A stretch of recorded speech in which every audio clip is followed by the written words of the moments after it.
Good morning, students. This is AG sir, lecturer, Department of Biology, St. Gregory's High School and College. আজকে আমরা অধ্যায় 4 অণুজীব এই অধ্যায়টির সর্বশেষ কয়েকটা টপিক নিয়ে কিছু আলোচনা করব।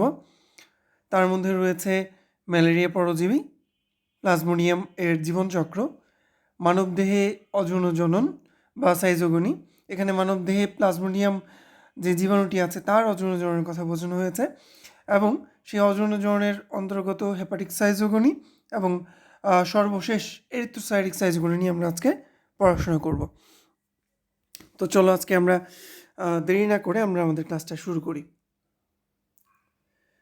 তো ম্যালেরিয়া পরজীবী নিয়ে কথা বলতে গেলেই আসলে ম্যালেরিয়া কি? ম্যালেরিয়া বলতে আমরা যেটা বুঝি একটি জ্বর। তো ম্যালেরিয়া সাধারণত এটাকে আমরা সাধারণত জলা জ্বর বা পর্যায়বৃত্ত জ্বর নামেও চিনে থাকি। তো একটা সময় ছিল তোমার ইটালীয় একটা শব্দ ম্যাল প্লাস এরিয়া, যেটার সম্পূর্ণ অর্থ ম্যালেরিয়া দিয়ে বোঝানো হতো দূষিত বায়ু।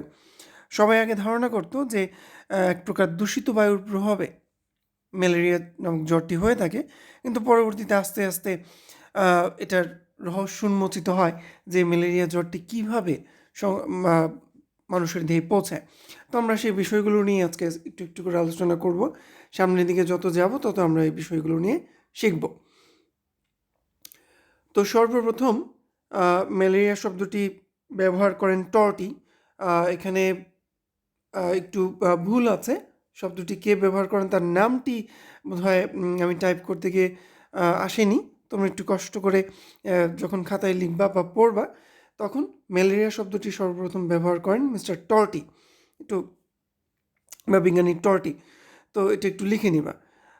বিজ্ঞানী টর্টি বোধহয় 1753 সালে এই শব্দটি ব্যবহার করে থাকেন। পরবর্তীতে তোমার চার্লস লেভেরন নামক আরেকজন ভদ্রলোক, উনি সাধারণ ফরাসি চিকিৎসক ছিলেন। 1880 সালে উনি বলেন যে না, ম্যালেরিয়া রোগীর রক্তকণিকায় উনি প্লাজমোডিয়ামকে আবিষ্কার করেন। অর্থাৎ প্লাজমোডিয়াম জীবাণুর কারণে যে ম্যালেরিয়ার রোগটি সংক্রমিত হচ্ছে বা ম্যালেরিয়া রোগটি ছড়াচ্ছে সেটি উনি প্রথম আবিষ্কার করেন। এবং পরবর্তীতে ভারতবর্ষে কর্মরত একজন চিকিৎসক যার নাম ছিল রোনাল্ড রস, তিনি আবিষ্কার করেন যে এই অ্যানোফিলিস নামক একটি মশা এই জীবাণু বাহক বা এই প্লাজমোডিয়াম জীবাণুর বাহক হিসেবে কাজ করছে। অর্থাৎ যখন এই অ্যানোফিলিস মশকই এই জীবাণুকে বহন করছে এবং সুস্থ একজন মানুষকে কামড় দিচ্ছে, তখন সেই সুস্থ একজন মানুষও ম্যালেরিয়ার জ্বর দ্বারা আক্রান্ত হচ্ছে। এবং এই আবিষ্কারের জন্য উনি পরবর্তীতে 1902 সালে নোবেল পুরস্কার পান। তো এই বিষয়গুলো তোমার এমসিকিউ এর জন্য গুরুত্বপূর্ণ। অবশ্যই বই যখন পড়বা দাগিয়ে দাগিয়ে সুন্দর করে গুছিয়ে পড়বা। এবং প্লাজমোডিয়াম গণের প্রায় 60টি প্রজাতি আছে, যেগুলো তোমার বিভিন্নভাবে মেরুদণ্ডী বিভিন্ন প্রাণীর রোগ তৈরি করে থাকে, যার মধ্যে 4টি প্রজাতি মানব দেহে বিভিন্ন ধরনের ম্যালেরিয়া রোগ তৈরি করে থাকে।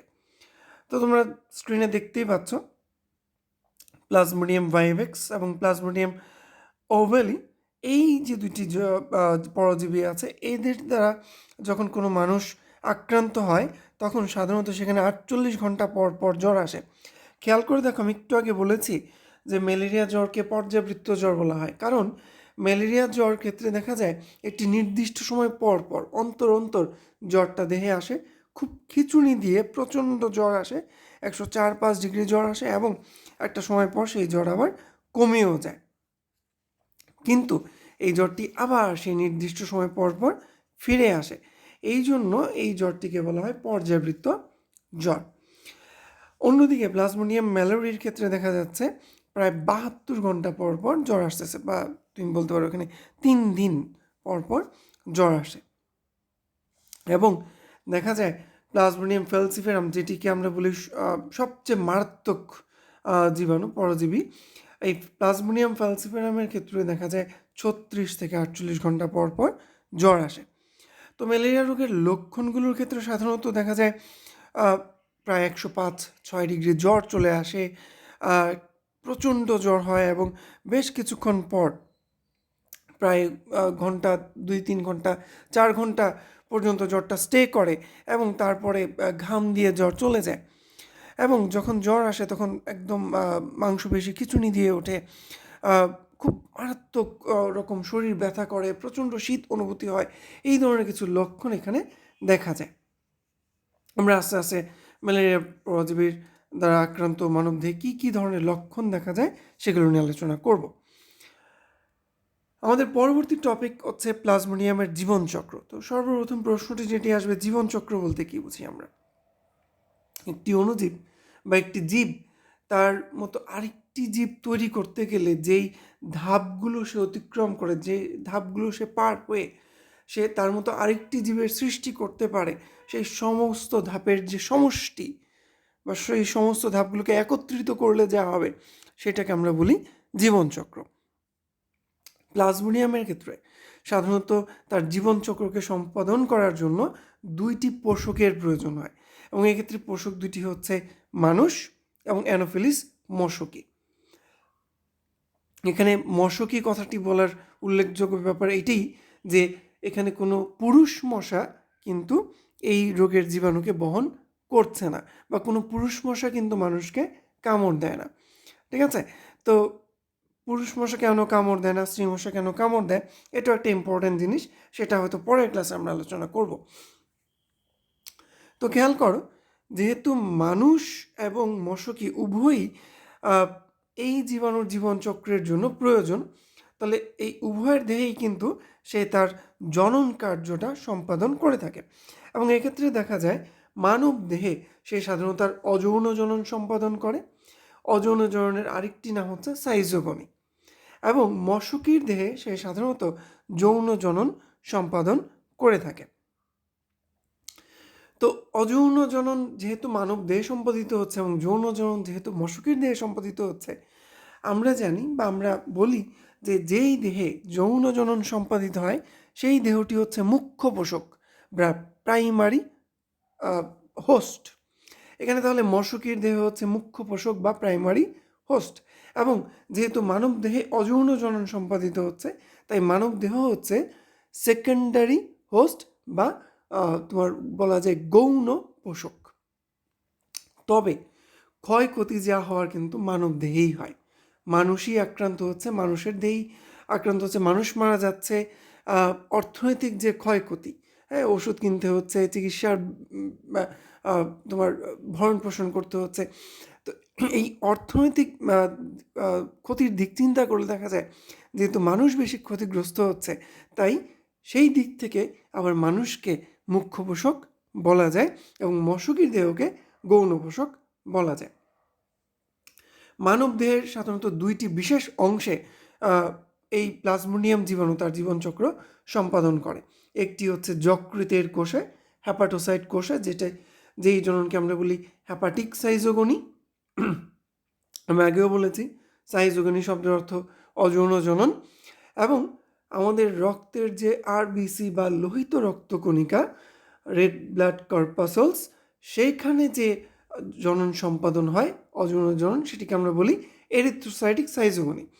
তোমাদের হয়তো ক্লাস 9-10-এ তোমরা পড়ে এসেছো যে লোহিত রক্তকণিকার আরেকটি নাম হচ্ছে এরিথ্রোসাইট, সেখান থেকে এই এরিথ্রোসাইটিক সাইজোগনি। তো এখানে তুমি দেখতেই পাচ্ছ যে হেপাটিক সাইজোগনিও আরও 2টি ভাগে বিভক্ত, প্রি এরিথ্রোসাইটিক সাইজোগনি এবং এক্সো এরিথ্রোসাইটিক সাইজোগনি, যেখানে বেশ কিছু ধাপ সম্পাদিত হয়, যেগুলো আমরা এই ধাপ সাইজোগনি যখন আলোচনা করব সেই ধাপগুলো নিয়ে আমরা পড়াশোনা করব। তো পরবর্তীতে খেয়াল করে দেখো, মশকির দেহে সাধারণত যৌন জনন সম্পাদিত হয়, আর যৌন জনন মানেই কিন্তু সেখানে গ্যামিট উৎপন্ন হতে হবে।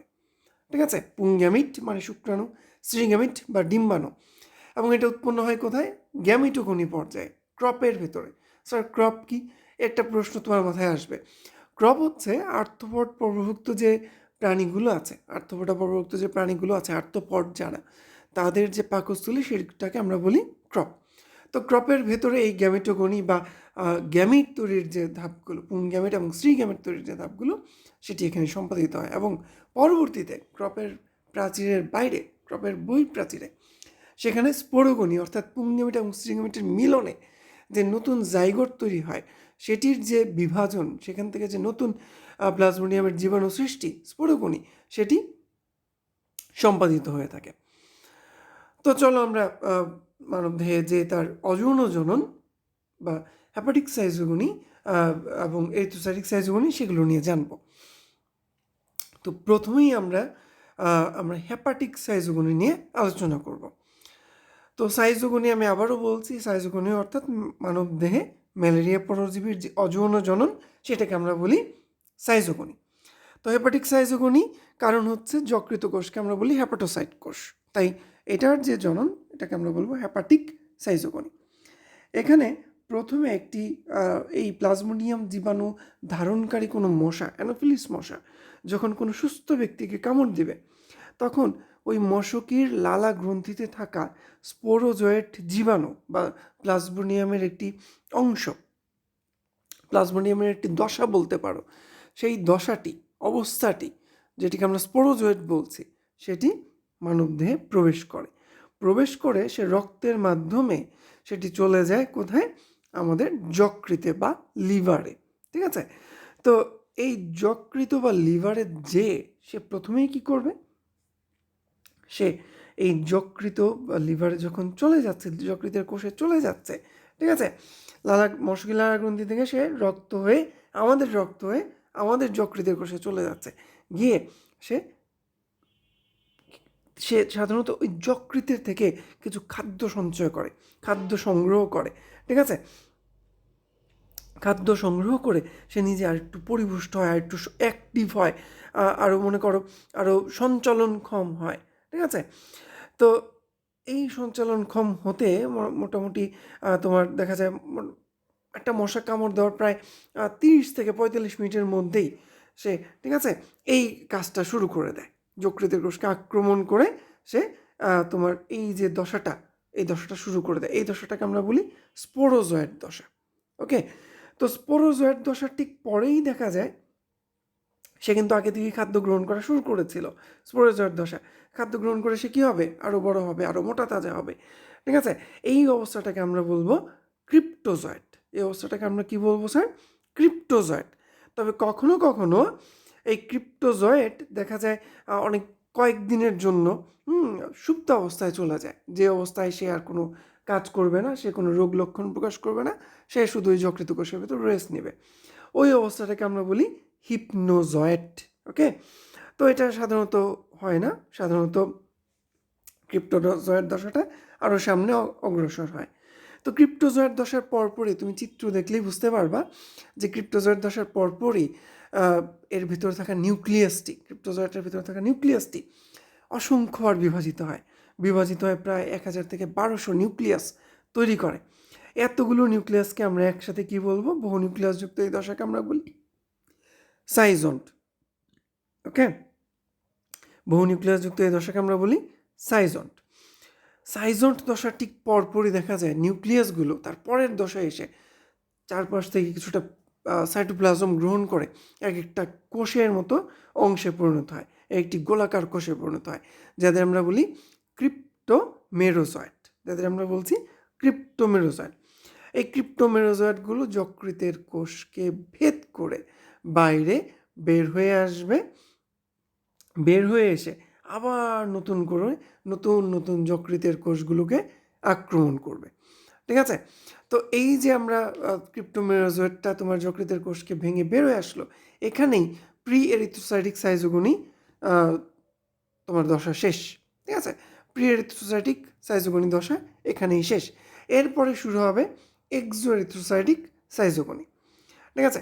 এরপরে যে ক্রিপ্টোমেরোজয়েট তোমার কোষগুলো আছে, সেগুলো নতুন যকৃত কোষকে আক্রমণ করবে। হ্যাঁ, নতুন কোষকে আক্রমণ করবে, সেখানে আবার দেখা যাচ্ছে সেই ক্রিপ্টোমেরোজয়েট যে কোষের ভিতর যে তোমার নিউক্লিয়াস ছিল, সেটি আবার বিভাজিত হবে, আবার কতগুলো নিউক্লিয়াস তৈরি করবে। ওকে? তো সেটাকে আমরা কি বলবো? সেটাকে আমরা সাইজন্টই বলবো। তো সেই সাইজন্টের মানে যে বহু নিউক্লিয়াসযুক্ত যে দশা, যেটিকে আমরা সাইজন্ট বলছি, এর ভিতর থাকা নিউক্লিয়াসগুলো আবার আবার তোমার কিছু সাইটোপ্লাজমকে নিয়ে আবার এক একটা করে কোষ তৈরি করবে, যেগুলোকে আমরা বলবো মেটাক্রিপ্টোমেরোজয়েট। ঠিক আছে? তো এখানে 2 রকম মেটাক্রিপ্টোমেরোজয়েট থাকে। একটি হচ্ছে মাইক্রোমেটাক্রিপ্টোমেরোজয়েট, একটি হচ্ছে ম্যাক্রোমেটাক্রিপ্টোমেরোজয়েট। ঠিক আছে? এই মাইক্রো এবং ম্যাক্রো মেটাক্রিপ্টোমেরোজয়েটগুলো তোমার এই যকৃত যে কোষটি আছে এখান থেকে ভেদ করে আবার তোমার যকৃতে উন্মুক্ত হয়ে যায়। ঠিক আছে? তো এই যে আবার উন্মুক্ত হয়ে গেল, তোমার একদম স্পোরোজয়েড দশাটি যকৃতে আসা পর থেকে এই যে এখান থেকে মেটাক্রিপ্টোমেরোজয়েট কোষগুলো যকৃতে আবার উন্মুক্ত হলো, এই ঘটনাটা ঘটতে টোটাল মোটামুটি 7 থেকে 10 দিনের মতো সময় লাগে। ঠিক আছে? তার মানে একটি মশা, প্লাজমোডিয়াম জীবাণুবাহী অ্যানোফিলিস মশকই যখন একটি সুস্থ ব্যক্তিকে কামড় দিবে, কামড় দেওয়ার পরে 7 থেকে 10 দিনের মধ্যে কিন্তু এই মেটাক্রিপ্টোমেরোজয়েট তৈরি হয়ে যেতে পারে। তাহলে এর পরবর্তীতে কি ঘটবে স্যার? এর পরবর্তীতে সাধারণত তোমার এই যে মাইক্রো এবং মেটাক্রিপ্টোমেরোজয়েটগুলো, তার মধ্যে দেখা যাচ্ছে যেগুলো তোমার ম্যাক্রোমেটাক্রিপ্টোমেরোজয়েট, ঠিক আছে, ম্যাক্রো মানে একটু বড়, সেগুলো আবার যকৃত কোষকে আক্রমণ করবে। কিন্তু যেগুলো মাইক্রোমেটাক্রিপ্টোমেরোজয়েট সেগুলো কিন্তু দেখা যাচ্ছে কি করবে, তারা সাধারণত আমাদের লোহিত রক্তকণিকায় বা আমাদের রক্তে চলে আসে। ঠিক আছে? তার মানে আমরা কোথায় চলে আসলাম? আমরা রক্তে চলে আসলাম, মানে আমরা এখন এরিথ্রোসাইটিক সাইজোগনি শুরু করব, এবং আমাদের কিন্তু ওই যে এক্সো এরিথ্রোসাইটিক সাইজোগনি সেটি শেষ হয়েছে। ঠিক আছে? আচ্ছা, তো খেয়াল করো,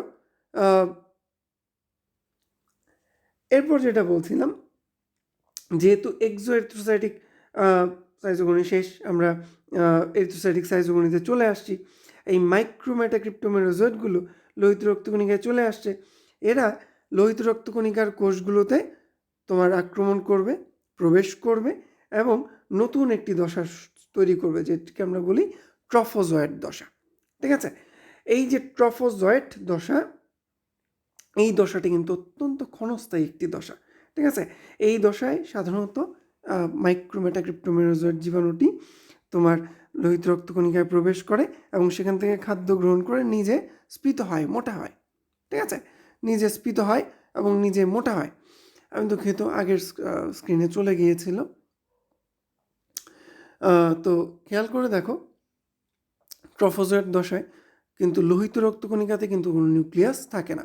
এখানে ট্রফোজয়েট দশায় যে নিউক্লিয়াসটি দেখা যাচ্ছে সেটি কিন্তু এই মাইক্রোমেটাক্রিপ্টোমেরোজয়েটেরই নিউক্লিয়াস। ঠিক আছে? সেটি আস্তে আস্তে স্ফীত হচ্ছে, আস্তে আস্তে স্ফীত হতে হতে দেখা যায় এর ভেতরে একটি কোষ গহ্বর তৈরি হবে, যে কোষ গহ্বরটি অনেকটা আংটি বা রিংয়ের মতো দেখতে, যে রিংটিকে আমরা বলি সিগনেট রিং। তাহলে ওই কোষ গহ্বরটিকে আমরা কী নাম দিব? Signet ring. ওকে, ওই দশাটিকে।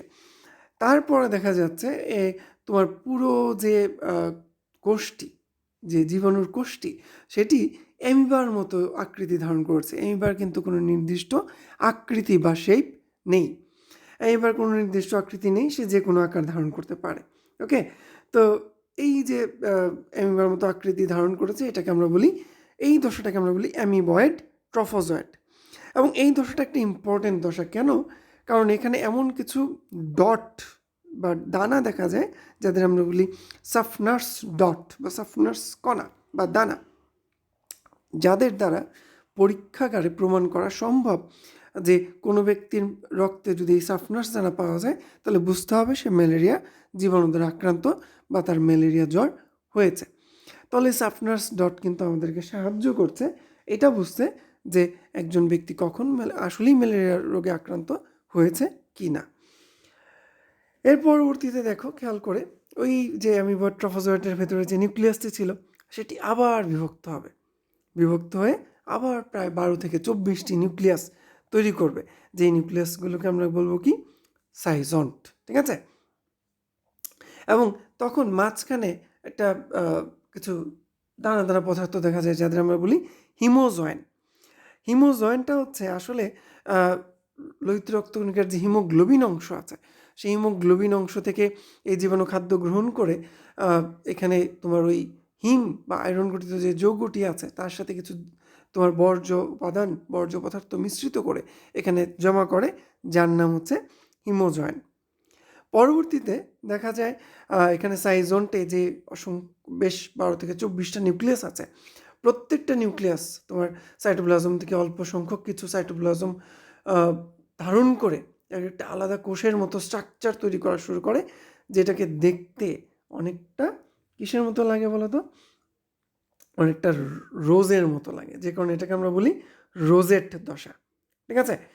তো এই দশায় দেখা যায় তোমার আমাদের দেহে যখন ম্যালেরিয়া জীবাণু আক্রমণ করে, তখন আমাদের দেহে দেখা যায় তোমার শ্বেত রক্তকণিকা বা WBC সে এক ধরনের অ্যান্টিবডি ক্ষরণ করে। ঠিক আছে? যাদের আমরা বলি পাইরোজেন। ঠিক আছে? তো সেই পাইরোজেনের কাজ কি? সেই পাইরোজেন যখন ক্ষরিত হয় তখন বুঝতে হবে দেহের মধ্যে এই শ্বেত রক্তকণিকার যে কাজ সেটা বেড়ে গিয়েছে, অ্যাক্টিভিটি বেড়ে গিয়েছে। এদের অ্যাক্টিভিটি যখন বেড়ে যায় তখন ব্রেইন বুঝতে পারে যে হ্যাঁ, আমার দেহের বিপাক প্রক্রিয়াও বাড়াতে হবে। যত বিপাক প্রক্রিয়া বাড়বে তত দেহের তাপমাত্রাও বৃদ্ধি পাবে। ফলে তখন কি হয়? তখন দেহে জ্বর আসে। ঠিক আছে? তো এই কারণেই সাধারণত ম্যালেরিয়া রোগের ফলে আমাদের বা ম্যালেরিয়া জ্বরে আমাদের জ্বর এসে থাকে।